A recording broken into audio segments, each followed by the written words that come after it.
Hello everyone, कैसे हो आप सब। उम्मीद करता हूँ ठीक ठाक होंगे, भले चंगे होंगे। तो भाई आज मैं एक्सप्लेन करने वाला हूँ हिंदुस्तानी 2 मूवी को। तो एक्सप्लेन करने से पहले आपको थोड़ी सी जानकारी देता हूँ मैं इसके बारे में। भाई इसका पहला पार्ट आया था 1996 में, जो कि कमल हसन के उसमें लीड हीरो थे और उसमें उनका डबल रोल था। जयपुर का एक बेटा होता है जिनको वो मार देता है, इसलिए मारता है क्योंकि वो गलत राह पे चलता है, भ्रष्टाचारी की राह पे चलता है। इसके अकॉर्डिंग चलते हुए अपने उसूलों के खिलाफ जा रहा था तो उसने अपने बेटा मार दिया। और भाई यहाँ से हमारी कहानी आगे बढ़ती है। लास्ट में हमें दिखाया गया था, जो लास्ट मूवी थी, कि ये मर चुका है, बट ये मरा नहीं था, ये जिंदा था। तो अभी बढ़ते अपनी नई कहानी की ओर कि हिंदुस्तानी 2 मूवी में आखिर है क्या, इसकी स्टोरी क्या है।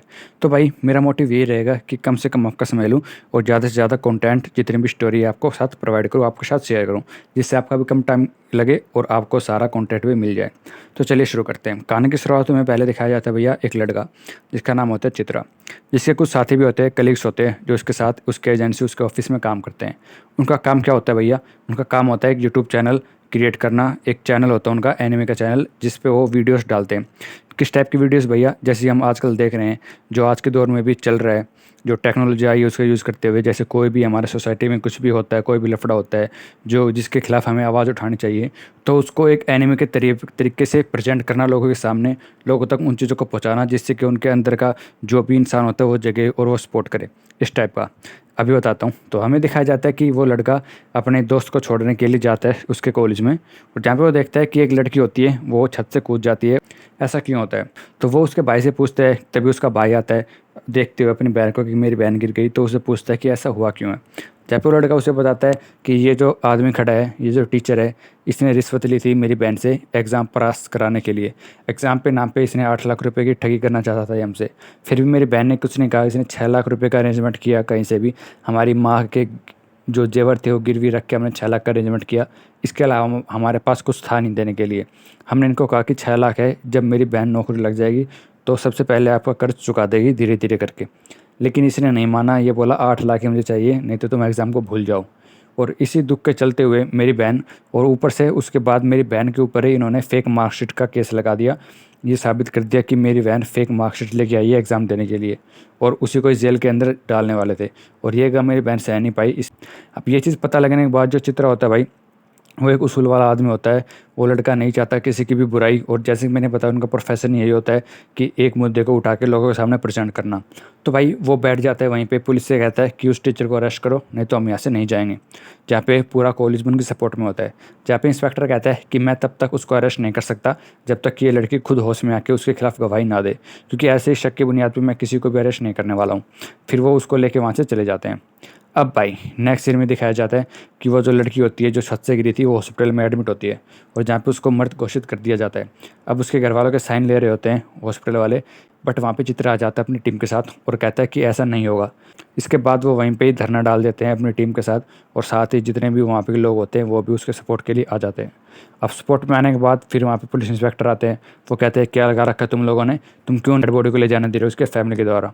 जयपुर कहता है क्योंकि एक मर्डर है और तुम लोगों ने किसी को भी अरेस्ट नहीं किया है, हमें इंसाफ दो, नहीं तो हम यहाँ से नहीं हिलने वाले। तब इंस्पेक्टर का एक जो दोस्त होता है वो उसको बताता है कि ये वही लड़के हैं जो आजकल जो फेक न्यूज़ फैला रहे हैं यूट्यूब पे और लफड़ा करा रहे हैं। ये सुनने के बाद वो खुद उस लड़के को धर लेता है और जेल में लेकर जाता है उसकी टीम के साथ। अब उसको छुड़ाने के लिए भैया उसकी गर्लफ्रेंड आती है, जिसका कैरेक्टर प्ले कर रही है रकुलप्रीत, जिनका नाम मूवी में होता है दिशा। अब दिशा उनकी बेल करा लेती है और उनको समझाती है आखिर कब तक तुम इन चीज़ों के लिए लड़ते रहोगे। मैं एक बात तुम्हें सीधे बता देती हूँ चित्रा, कि आज की दुनिया में हर तीसरा बंदा रिश्वत ले रहा है, हर तीसरा बंदा देशद्रोही तुम साबित कर सकते हो, हर तीसरा बंदा भ्रष्टाचार की राह पे चल चुका है, देश करप्ट हो चुका है। सिर्फ इसको देखो, एनालाइज करो और आगे बढ़ो। अगर इसको सुधारने के लिए जाओगे तो कभी नहीं कर पाओगे, क्योंकि ये देश बिल्कुल खाई में जा चुका है करप्शन की। यह बात चित्रा समझता नहीं है। वो कहता है कोई तो होगा जो हमारी मदद करेगा, कहीं तो होगा। तब उनके अंदर एक नाम याद आता है, दादा का। हाँ भाई, जो नायक होता है जो कि हिंदुस्तानी होता है, उसको लोग दादा के नाम से जानते हैं। तो वो कहते हैं कि दादा हमारी मदद कर सकते हैं, लेकिन वो जिंदा है मर गए ये अभी हमको पता नहीं है। इसके लिए हमें फिर से कुछ चीज़ क्रिएट करनी होगी। अब भाई जैसे मैंने बताया वो टेक्नोलॉजी का काफ़ी यूज़ करते हैं, तो फिर से वो ट्वीट करना शुरू करते हैं #कमबैकइंडियन। क्योंकि जगह जगह फिर वो देखते हैं कि जो भी देश में कांड हो रहे हैं, जो भी करप्शन की राह पे चल रहा है, जैसे रिश्वत की जांच अभी जो भी चीज़ सामने आती है, उनका ट्वीट करते हैं और ट्वीट में #कमबैकइंडियन डाल देते हैं और ये फैला देते हैं। अब भाई पूरे इंडिया की तरफ से जो जो चीज़ें, क्योंकि भाई हम सब जानते हैं हर गली मोहल्ले, हर सोसाइटी, हर स्टेट, हर जगह कुछ ना कुछ करप्शन होता ही रहता है। तो जिसको जो पता लगता है वो उसको ट्वीट करता है और हैशटैग कम बैक इंडियन डाल देता है। तो भाई पूरे इंडिया में हर जगह कम बैक इंडियन का ट्रेंड हो रहा होता है। इंडिया तो इंडिया, ये चीज़ें फिर बाहर भी पहुँच जाती है। फिर हमें पता लगता है कि जो हमारा हिंदुस्तानी बाबू है वो बैठा है भैया जापान के अंदर। वहाँ पे वो बच्चों को कराटे सिखाता है। अब भाई वहाँ पे वो कराटा सिखाता है, उस तक ये बात पहुँच जाती है बाई टेक्नोलॉजी कि hashtag come back Indian trend कर रहा है इंडिया में, मतलब कि लोगों को मेरी ज़रूरत है। अब जब लोगों को इंडियन की ज़रूरत होती है तो भाई वो ज़रूर जाता है। अब ये पता लगता है, अब चित्रा का एक दोस्त होता है वो जापान में होता है, उसको दिखता है वहाँ पे इंडियन, तो वो अपने दोस्तों को बता देता है कि मैं अभी इंडियन से मिलने जा रहा हूँ, मुझे पता है वो कहाँ पे है। अब वहाँ पे जाके वो इंडियन से मिल तो नहीं पाता, बट हाँ इंडियन का हमें दिखाया जाता है फिर वो जिंदा है अब तक, और उसका लुक काफ़ी इंप्रूव हो चुका है। अब वो जहाँ पे वो टीचिंग का काम कर रहा होता है वहाँ से वो अपना वीज़ा लेता है इंडिया का, और कहता है मेरा पासपोर्ट ले आओ, मैं यहाँ से जाने वाला हूँ, इंडिया को मेरी ज़रूरत है, एक और लड़ाई लड़नी बाकी है। और इसका इंट्रोडक्शन होने से पहले उसका जो एंट्री होती है भाई इंडियन की, वो होती है एक आदमी को मारते हुए। जी हाँ भाई, एक वो बोट पे जाता है और वहाँ पे एक आदमी को मार देता है। उस आदमी को वो इसलिए मारता है क्योंकि वो जो बंदा होता है भैया, वो रिश्वत के पैसे खा खा के अपनी अपनी जेबें भरता है। वो बैंक से लोन लेता है, लोन पे फिर लोन लेता है ताकि उस लोन को चुका सके, और बैंक को बैंकरप्ट करके फिर देश छोड़ के भाग जाता है। ऐसे बहुत ज़्यादा लॉस कर चुका है, 5,000 करोड़ का लॉस वो खा के यहाँ पे आ चुका होता है, क्योंकि बैंक को ठग के, बैंक को 5,000 करोड़ के नीचे करके वो फिर देश छोड़ देता है। तो ये बात इंडियन भाव को पता लगती है, वो उसको मार देता है, सीधा क्रिमिनल केस। अब इसके बाद वो इंडिया वापस आ जाता है। इंडिया वापस आने के बाद जब उसको पता लगता है कि कहाँ कहाँ क्या क्या कांड हो रहे हैं, तो भाई एक एक बंदे को चुनता है और उन्हीं के घर में जाके अपने तरीके से उनको मारता है। इसके मारने का तरीका भाई यूनिक होता है। अगर आपने इसका पहला पार्ट नहीं देखा है तो आप दूसरे में देखोगे, आपको पता लगे। मैं बता देता हूँ। जैसे मैंने बताया एक कराटे सिखाता है, तो इसका एक अलग ही खुद के मूव्स होते हैं। एक भी फाइट ऐसी नहीं है भाई जिसमें इसने हथियार उठाया हो, सिर्फ उंगलियों और दिमाग के बल पे इसने सारी लड़ाई लड़ी है जितनी मूवीज़ में। आप खुद मूवी में एक्शन सीक्वेंस देखोगे तो आपको पता लगेगा, फर्स्ट एवर ऐसी मूवी है ये जिसमें किसी भी कोई भी हथियार का यूज़ नहीं किया हीरो ने, और लोगों को मार डाला है। मार किस तरीके से, जैसे कि कोई बोन है, बोन के ऊपर अटैक किया, वो बोन कहाँ हार्ट पे लिंक हो रही है, या माइंड में लिंक हो रही है, या टंग पे लिंक हो रही है, वहाँ पे जाके इफेक्ट डालता है, और उसके बाद बंदा खुद ब खुद धीरे धीरे एक टाइम लिमिट होती है उसके अंदर मर जाता है। तो भाई ऐसे वो 2-3 मर्डर कर देता है इंडिया में आने के बाद भी, सिर्फ इसलिए जो क्योंकि वो पैसे खा के बैठे हैं, रिश्वत लेके बैठे हैं। अब जहाँ जहाँ जिसको मारता है वहाँ पे अपनी एक छाप छोड़ के आता है। वहाँ पे वो संस्कृत लैंग्वेज में कुछ काव्य लिख के आता है, और ये लैंग्वेज देखने के बाद जो पुलिस वाला होता है वो समझ जाता है कि इंडियन वापस आ चुका है।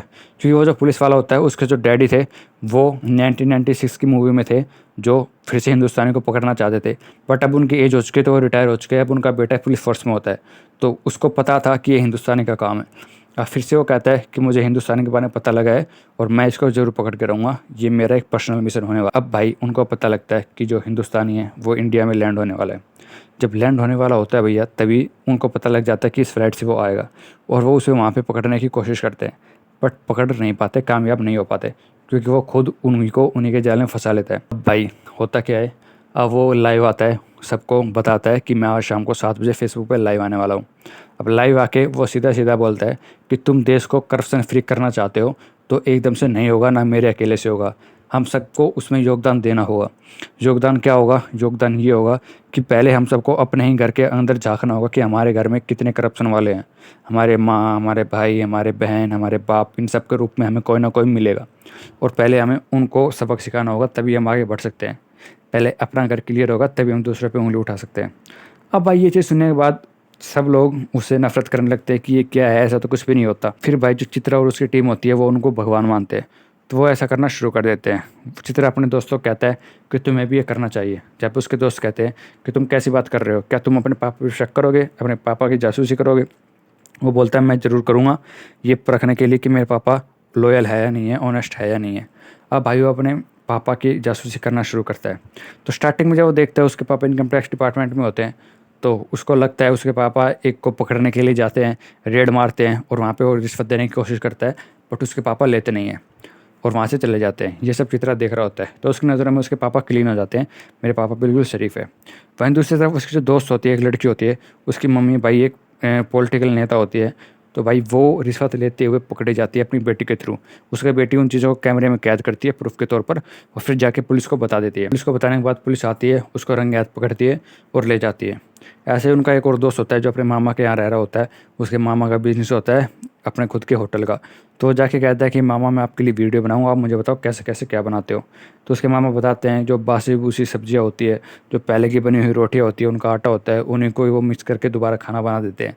तो इस एक तरीके से ये भी इलीगल है कि कोई भी आने जाने वाला व्यक्ति है उसको हम ऐसा पुराना बासी खाना खिला रहे हैं। तो वो भाई उसकी वीडियो बना के पुलिस को दिखा देता है। तो भाई उसके सारे दोस्त अपने पेरेंट्स को गिरफ्तार करा देते हैं। जब जो चित्रा का पड़ोसी होता है उसके घर में एक रेड होती है, जहाँ पे एक अंकल होते हैं, बुजुर्ग होते हैं, उसके पास 1,000 करोड़ की प्रॉपर्टी संपत्ति जब्त होती है, जबकि उसकी सैलरी होती है मात्र 40,000 रुपये। तो पुलिस उसको रेड करके उसको लेकर चली जाती है। अब उसका जो भाई होता है वो आता है चित्रा के घर में और वो कहता है कि ये सब करके तुम खुश हो रहे हो, पहले तुम अपने घर में जाके देखो, सबसे ज़्यादा तो करप्शन तेरे बाप है। अपने बाप की अच्छे से जासूसी करोगे तो तुम्हें पता लगेगा कि वो कितना पैसा खा के बैठा है। अब उसको पता लगता है भाई, वो अपने पापा को भी जेल भिजवाता है, जहाँ हमें दिखाया जाता है कि जब उसके पापा उसकी नज़रों में हीरो बने थे तभी उसने दोबारा जासूसी करनी शुरू की। तो उसे पता लगा कि भाई वो जो लड़की मरी थी, मैंने स्टार्टिंग में बताया था मूवी की स्टार्टिंग में, किसी की वजह से नहीं करती बल्कि खुद उसके पापा की वजह से करती है। क्योंकि हुआ क्या था, जब वो लड़की 8 लाख रुपए मांगने की डिमांड पे वापस जाती है और कंप्लेन करती है इसके पापा की, चित्रा के पापा के पास जाके कि वो मुझसे ऐसे ऐसे 8 लाख रुपए मांग रहे हैं। तो उसके पापा क्या करते हैं, खुद कुछ पेटी उठा के देते हैं इसकी उस लड़की को और कहते हैं जाके तुम ये उसको दे दो, हम वहाँ पे आएंगे और देख लेंगे। अब जैसे वो उसको देती है, वो उसको पैसे को देखता है और सीधा उसका बाप आता है और उसका रंगे हाथ पकड़ लेता है रेड मारते वक्त। जहाँ पे वो लड़का कहता है, वो टीचर कहता है कि आप मेरे साथ एक बार पर्सनल कमरे में आओ, मुझे आपसे कुछ बातें करनी है, फिर आप जो चाहे कर लेना। अब वो उसके साथ कमरे में जाता है तो वो उसको रिश्वत देने की कोशिश करता है, जहाँ पे वो कहता है कि नहीं मुझे रिश्वत नहीं चाहिए। फिर वो एक अमाउंट बताता है और कहता है जितना तुम चाहोगे मैं उतना तुम्हें देने के लिए तैयार हूँ। अब भाई वो पैसे का भूखा होता है और वो पैसे के लिए हाँ बोल देता है। ये सब चित्रा देख रहा होता है और कैमरे में रिकॉर्ड भी कर लेता है। अब भाई वो पैसे ले लेता है और वो दोबारा दिमाग लगाता है चित्रा का बाप, और वो दोबारा फेक मार्कशीट के केस में उसी लड़की को जेल के अंदर करा देता है। ये सब देखने के बाद खुद चित्रा का बहुत गुस्सा आता है और अपने पापा को जेल भिजवा देता है, जैसे कि मैंने कहा। अब जेल भिजवाने के बाद उसकी माँ उसके लिए बहुत ज़्यादा गुस्सा होती है।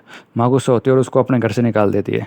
अब वो अपने दोस्त के पास जाता है। अगले दिन उनके पास फ़ोन आता है और वो जो इंडियन होता है, हिंदुस्तानी होता है, वो उनसे कॉन्टैक्ट करता है और उनको मिलने के लिए बुलाता है और कहता है मैं तुम्हारे इस बलिदान से खुश हूँ। अगर तुम अपने घर के अंदर जा सकते हो तो तुम दुनिया को मिटाने के लिए कुछ भी कर सकते हो, इस दुनिया को भ्रष्टाचार से मुक्त कर सकते हो। मुझे ऐसे ही यूथ की ज़रूरत है। अब भाई एक फ़ोन आता है चित्रा के दोस्त के पास और वो चित्रा के दोस्त उसको चित्रा को अपने घर पे लेके जाते हैं। जहाँ पे चित्रा जाके देखता है उसके घर पे बहुत भीड़ होती है। उसे पता लगता है उसकी माँ एक्सपायर हो चुकी है। उसकी सिर्फ इसी गम में कि उसके बेटे ने उसके पति को जेल भिजवा दिया है। अब भाई उसको देखने तक नहीं देते चित्रा को कि उसकी माँ का फेस क्या है, वो अंतिम विदाई तक नहीं कर पाता है। और तो और वो चिता को अग्नि तक नहीं देने देते हैं उसको। उसका बाप आता है और उसको अपने नाम से बेदखल कर देता है, घर से निकाल देता है और अग्नि भी खुद ही देता है। ये सब होने के बाद उसकी नज़रों में जो हिंदुस्तान की रिस्पेक्ट थी वो सब खत्म हो जाती है, क्योंकि उसको लगता है कि हिंदुस्तान की वजह से ही मैंने अपनी आई को खोया है, अपने पापा को जेल भिजवाया, अपने घर को उजाड़ दिया है। एक रात में मेरी ज़िंदगी बिल्कुल बदल चुकी है। और फिर वो ट्रेंड करता है, फिर से वो ट्वीट करता है #बैक इंडियन। हाँ भैया, इसी ने ये शुरुआत की थी #कमबैकइंडियन, और यही शुरुआत करता है #बैकइंडियन। तो भाई ये हैशटैग फिर से ट्रेंड करने लगता है। अब जो लोग उसके सपोर्ट में थे इंडियन गेम में, वो उसके विरुद्ध हो जाते हैं और उससे नफरत करने लगते हैं, उसको मारने के लिए दौड़ते हैं और पुलिस तो उसके पीछे लगी होती है। तो भाई अब वो वहाँ से भागता है, पुलिस उसके पीछे होती है, ये भागम भागी चलती रहती है। जो पब्लिक होती है वो भी उसे मारना चाहती है। तो एक पॉइंट आता है जहाँ पब्लिक उसे चारों तरफ से घेर लेती है, लेकिन तभी पुलिस वाले आते हैं और वो उसको वहाँ से बचा के ले जाते हैं। अब जाते जाते वो पुलिस वाले के ऊपर फिर से हमला करता है, जिससे पुलिस वाले के पास 3 घंटे का टाइम होता है अपनी ज़िंदगी बचाने के लिए, क्योंकि वो हमला इसी ने किया था। तो इसको उसका सॉल्यूशन भी पता था कि इसको कैसे बचा सकते हैं। उसको जेल लेके जा रहे होते हैं और फिर उस पुलिस इंस्पेक्टर को हॉस्पिटल लेके जाते हैं, क्योंकि वो घायल हो चुका होता है। तो डॉक्टर कहते हैं कि ये जिसने हमला किया है वो बता सकता है इसका सॉल्यूशन क्या है, क्योंकि ये एक पुराण की विद्या है जो उसी को ही पता होता है जो इस विद्या के बारे में जानता है, और इसलिए इसको अब हिंदुस्तानी बता सकता है। अब वहाँ पे हिंदुस्तानी का केस चल रहा होता है, जहाँ पे जो जज होती है वो लिखने वाली होती है कि इसको हम कस्टडी में रखें। तभी वहाँ पे इसके फैमिली वाले पहुँच जाते हैं, किसके, इंस्पेक्टर के, और कहते हैं जज साहब 2 मिनट रुको, इसको सज़ा देने से पहले एक बार ये सोचो कि मेरा बेटा अब तक ज़िंदा नहीं है, उसके पास बहुत सी कम मोहलत है टाइम की, अगर ये नहीं बचा तो हमारा घर उजड़ जाएगा। ये होनहार इंस्पेक्टर है, एक बार ये इसको पकड़ चुका है, दोबारा ही पकड़ लेगा। जयपुर की शर्त होती है हिंदुस्तानी की, अगर मैं तुम्हारे बेटे को बचाऊंगा तो तुम मुझे छोड़ोगे, और ये शर्त वो एक्सेप्ट कर लेते हैं। अब वो एक एम्बुलेंस में उसको लेके चला जाता है अकेला, किसी को बिना बताए, और कहता है कि जल्द ही लौटूंगा, अभी ये ख़त्म नहीं हुआ है। और ये हमारा क्लाइमैक्स सीन होता है हिंदुस्तानी 2 मूवी का। तो भाई ये थी इस मूवी की एक्सप्लेनेशन। होप करता हूँ आपको ये एक्सप्लेनेशन अच्छी लगी हो। अगर ये वीडियो अच्छी लगी चैनल को सब्सक्राइब कर देना। मैं मिलता हूँ अगली वीडियो में, तब तक के लिए जय Shri Ram. Like comment share subscribe.